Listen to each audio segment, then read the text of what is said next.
हकीम साहब, मेरी बीवी मुझे कहती है कि तुम मर्दाना तौर पर कमजोर हो।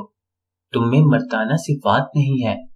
मैं ये बात सुनकर हैरान रह गया कि जिसकी बीवी उसे कहती है कि तुम मर्दाना कमजोरी का शिकार हो। मैं उसे अपने कैबिन में ले गया। जरूरी टेस्ट से फारिग हुआ तो पता चला कि वो तो ठीक है, बिल्कुल सेहतमंद है, कोई मर्दाना कमजोरी नहीं है और 2 बच्चे भी हैं। खैर, अपने कारोबार को ऐसे तो मंदा नहीं करना था, तो उसे 2-3 बीमारियों का बताया और कुछ अद्वियात दी और 15 दिन इस्तेमाल करने के बाद फिर आने का कहा। वो मरीज 15 दिन बाद वापिस आया। उसकी जहनी हालत से लगता था कि वो जहनी तौर पर बहुत ज्यादा परेशान है। पता चला अब भी उसकी बीवी को वही शिकायत है। हकीम साहब कुछ करें, हकीम साहब कुछ करें। मैं घुट घुट के मर जाऊंगा। मैं दिल में हैरान था कि एक सेहतमंद शोहर पर उसकी बीवी क्यों ऐसा इल्जाम लगा रही है। उसे बोला कि अगले दिन शाम को वो अपनी बीवी को अपने साथ ले आए। अगले दिन वो दोनों मेरे सामने बैठे थे। हाँ बीबी, आपको अपने शोहर से क्या मसला है? हकीम साहब, वो मर्दाना तौर पर कमजोर है।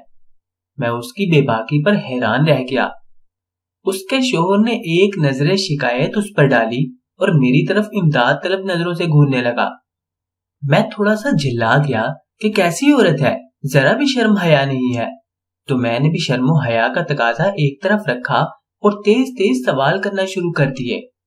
जब उससे पूछा कि क्या मसला है तुम्हें अपने शोहर से, तो कहती है कि 2 बच्चे हैं हमारे, वो जिस्मानी तौर पर बिल्कुल ठीक हैं। तो बीबी फिर मर्दाना तौर पर कमजोर कैसे हुए?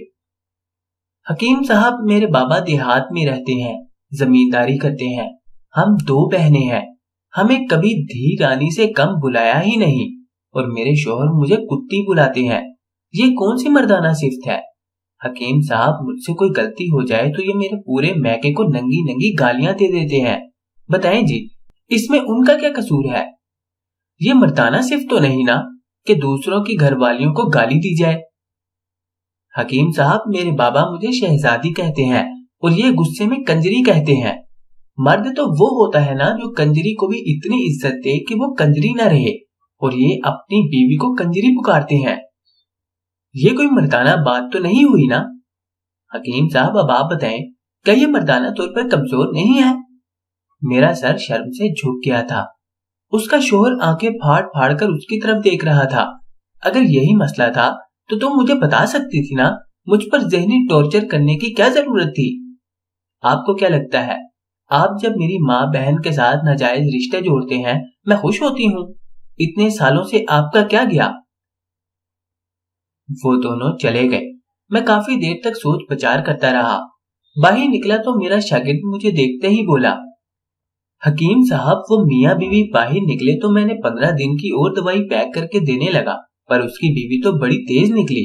उसने दवाई मेरे मुंह पे मारी। कहती है खुद खा लेना और अपने उस नामर्द लुटेरे हकीम को खिला देना। क्या? मेरी जुबान से गाली आते थे रुक चुकी थी। क्या मैं भी मर्दाना कमजोरी का शिकार हूँ? मेरे जहन से सोच उभरने लगी।